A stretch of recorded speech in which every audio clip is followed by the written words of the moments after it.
తెలంగాణలో ఎన్నికల సంఘం చేపట్టిన ప్రత్యేక ఓటర్ల జాబితా సవరణ ప్రక్రియ కీలక దశకు చేరింది. ఎన్యూమరేషన్ ఫారాల పంపిణీ నేటితో ముగియనుంది. దీనిపై రాష్ట్ర ముఖ్య ఎన్నికల అధికారి సి సుదర్శన్ రెడ్డి జిల్లా కలెక్టర్లతో సమీక్ష నిర్వహించారు. ఓటర్ల జాబితా సవరణ పనుల పురోగతి, ఫారాల పంపిణీ తీరుపై ఆయన ఆరా తీశారు.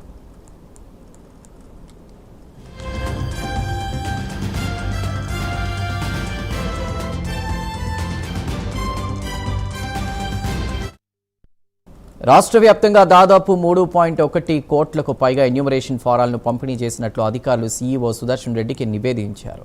ఇది మొత్తం ఓటర్లలో 91.85% పైగా ఉందని తెలిపారు. పంపిణీ ప్రక్రియ నేటితో ముగిసినప్పటికీ ఓటర్లు తమ ఫారాలను సమర్పించడానికి నెల 24 వరకు గడువుంది. గడువులోగా ఫారాలు సమర్పించని ఓటర్ల పేర్లు ముసాయిదా జాబితా నుంచి తొలగించే అవకాశం ఉందని అధికారులు స్పష్టం చేశారు.